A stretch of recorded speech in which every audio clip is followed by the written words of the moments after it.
as the last pharaoh of Egypt, was full of drama from the day he was born. He was a clear symbol of the fragile relationships between Rome and Egypt, two powerful influences in the Mediterranean. His title, Ptolemy XV, Philopator Philometor Caesar, promised a blending of cultures and a potential bridge between the Roman Republic and the Ptolemaic dynasty of Egypt. But the life he actually lived was not as great as his family history implied. Caesarion was born in 47 BCE, a child of two of history's most incredible figures. Cleopatra VIII, the final dynamic ruler of the Ptolemaic kingdom of Egypt, and Julius Caesar, the Roman dictator who had a significant effect on the course of Western history. His birth was part of her mother Cleopatra's plan to make her position as the ruler of Egypt stronger by teaming up with Rome through her alliance with Caesar. His mother's relationship with Caesar made Caesarian life complicated, with a mix of diplomacy and ambition for power within their family.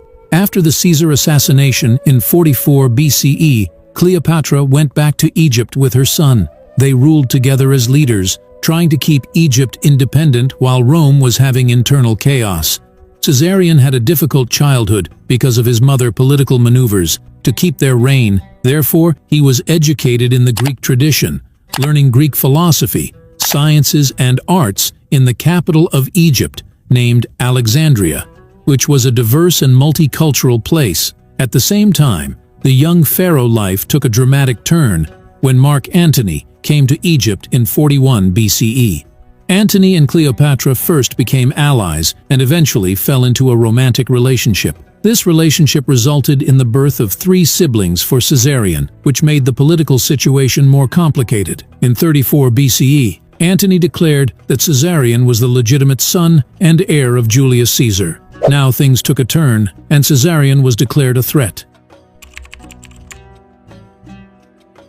At that time, the Roman world had jumped into a series of civil wars. Octavian, who was chosen by Caesar to be his heir, eventually became the most powerful leader. But wait, did you know who was Octavian? Caesar had no living legitimate children under Roman law, and so had adopted Octavian, his grandnephew, in his will, making him his primary heir. So let's back to the topic. During this chaotic time, Caesarian position became even more politically controversial. Antony declared in 34 BCE that Caesarion was the legitimate son and heir of Julius Caesar. It was a problem for Octavian because he also wanted to be the leader of Rome and wanted to control over Caesar's legacy. Eventually, the fight about who has the right to rule made Octavian and Antony even worse.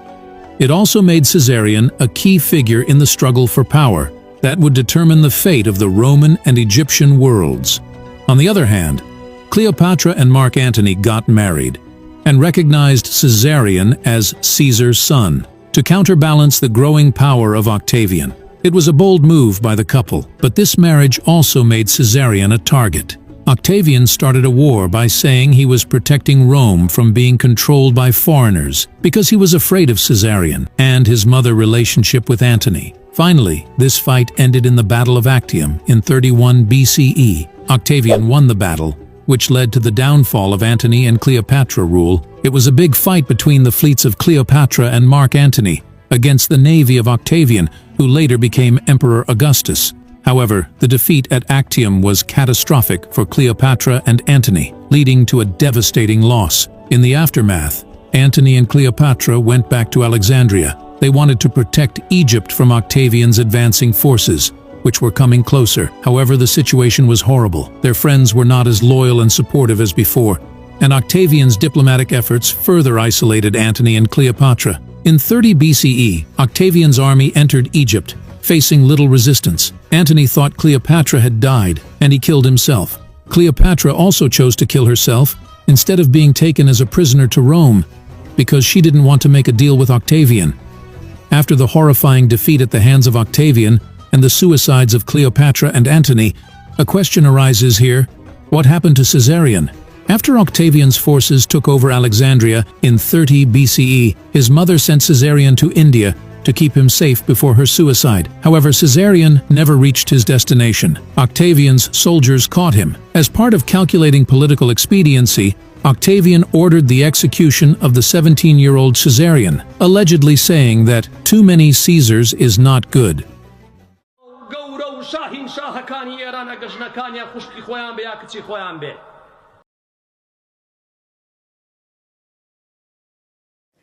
طبعا لەناو کۆمەلگایەکی پیاوسالاریە کێشەی ئەخلاقی زۆر گرنگە تۆ گەر بە کەسێک بڵێ لەگەڵ خوشکەکەیە دەخەوێت جوود دەبێت یا لەگەڵ داکیات جوود دەبێت دەمە تاوانێکی گەورەیە لەو کەلتورەی ئێمەدا ناشرینکردن و دزێوی ژای مێژووی مرۆڤایەتیەوە ئەوی نووسراوە لە سەردەمی سۆمەرەوە لە سۆمەر بگرە لە بابل بگرە لە ئەکەد بگرە لە کلدان بگرە لە ئاشور بگرە ئەمانە لەسەر بنەمای میرات زای میرات چییە؟ یعنی ئەو ملک و عەرزە هەیە هەتا نەچێ بۆ یەکێک لە دەرەوەی خۆیان لە ناو خۆیانە ئەزدیواجیان کردووە تەنها پادشاکانیان ئەوە هیچ پەیوەندی تراشا باوەڕوا بووە کە ئەگەر لەگەڵ نزیکدا هاوسەرگیری بکەی و ئەو منداڵانی کە دەکەونەوە باش دەرناچن بۆ نمونە نوقسان دەرەچن لەبەر ئەوە لە هەرگیز لە مێژووی بەشەرێتی کووردا هەرگیز جۆرەشتێکی لەو شێوێنەوە بەتایبەتی ژاینی زەردەشتی کە دژی ئەو جۆرەشتان சைவம் சாப்பிட்லாம் அசைவம் சாப்பிட்றவங்க அசைவத்தை சாப்பிட்லாம் ஆனால் இப்போ ரெண்டுத்துலேயுமே கலப்படம் இருக்குது அதனால் முடிந்த அளவு இயற்கையாக கலப்படமற்ற உணவை நம்ம சாப்பிட முயற்சிக்கணும் இல்லை அது தெரியலன்னு நினைக்கிறேன்.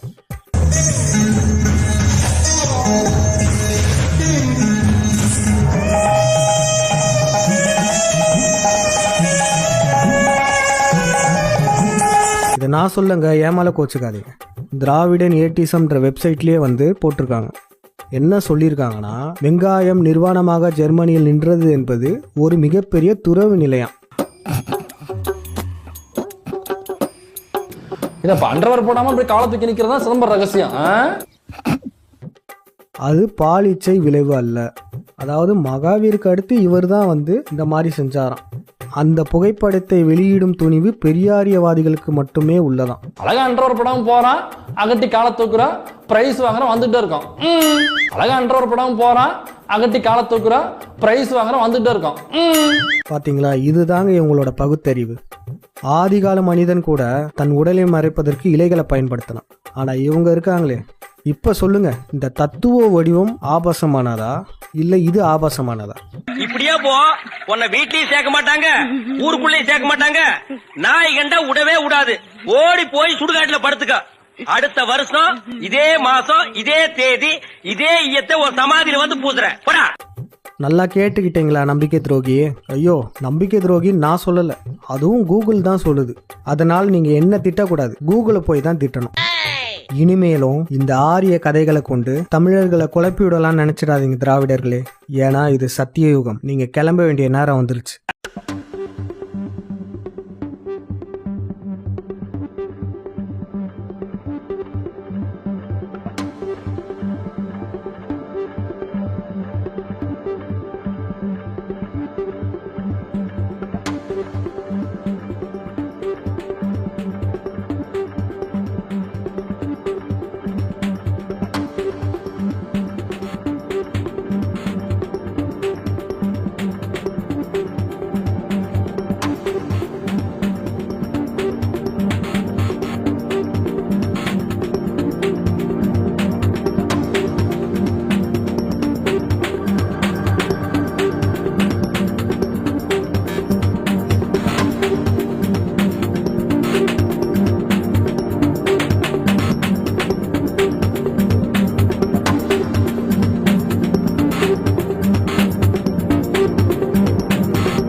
என் கையிலேயே 20 ஜாதகம் இருக்கு. அதுல ஏதாவது ஒண்ணு நல்லதா பார்த்து உங்களுக்கு முடிச்சே விடுறேன். அதுக்குன்னு குரங்கு மாதிரி ஒரு அசிங்கத்தை பார்த்து கொண்டு வந்துருவேன் நான். ஐயோ யோசிக்கிற யாருக்கு கல்யாணம்? கவலைப்படாதீங்க தம்பி. அப்பா வேலை முடிச்ச உடனே அதே கையோட உங்களுக்கு உன்னை பார்த்து முடிச்சிடுறேன். எனக்கு ஒண்ணு போதும் ஐயா. அப்பாவுக்கு 2 ஆகுது. ஏப்பா இது நல்லா இருக்கு உங்களுக்கு? பேர பிள்ளைகளை பார்க்க வேண்டிய வயசுல உங்களுக்கு கல்யாணம் ரொம்ப அவசியம் தான்ப்பா. பணம் இருக்கு, பலம் இருக்கு, அழகு இருக்கு, அப்படி ஒண்ணும் தள்ளாடி போன வயசு இல்லடா எனக்கு. அதோட வயசான காலத்துல தாண்டா ஒருத்தனுக்கு பொண்டாட்டியுடைய அன்பும் அருமையும் அவசியம். உலகம் தெரியாத அது மட்டுமா, அப்பா ஜாதகத்துல இருக்க 2 பொண்டாட்டின்னு. யோ ஏன் ஜாதகத்துல கூட இருக்கியா? உங்க கொலை செய்யணும்னு கொன்னுட்டுமா? ஐயோ தம்பி, இது முதலுக்கு ஆபத்து. என்ன விட்டுருங்க, நான் ஓடியே போயிடுறேன். நல்ல தம்பி, என்ன திமிரடா உனக்கு? நான் கல்யாணம் கட்டிக்கிட்டா உன் சொத்து குறைஞ்சு போயிடும் பயமா? உங்க சொத்து யாருக்கு வேணும்? வாழ எனக்கு வழி தெரியும். ஆனா இது தகாத காரியம். ஒரு பெண்ணின் வாழ்க்கையும் இன்பத்தையும் சீர்குலைக்கிற வேலை இது. நான் இந்த வீட்டுல இருக்கிற வரைக்கும் உங்க முயற்சி நடக்காது. நீ இங்க இருக்க முடியாது. போ வெளியே. அப்பா பெரிய பிடிச்ச மாதிரி பேசுறீங்க, இது நியாயமா அப்பா? சிவகாமி, நான் முடிவா சொல்றேன். நான் செத்தாயம் பணத்து மேல விழுந்து அழுகிறதுக்கு ஒரு பொம்பளை வேணும். பணத்தை கட்ட அரசாணை பண்ணி நீங்க ஒரு பெண்ணை தேடுறீங்களா? வயசுக்கு மீற வச்சா பேசுற. போ. பெரிய போய் மிருகமாயிட்டீங்க. மரியாதையா சொல்றேன், என் கல்யாணம் நடந்தே தீரும். உனக்கு சம்பவம்னா இரு, இல்ல உன் இஷ்டப்படி செய். இனிமே நான் இருக்குமா இந்த வீட்டுல? எனக்கு ஒரு அப்பா இப்படி இருக்கிறதே அவமா. வாழ வேண்டி நீங்க வாழுங்க, நான் போறேன். எல்லாருக்கும் வணக்கம்.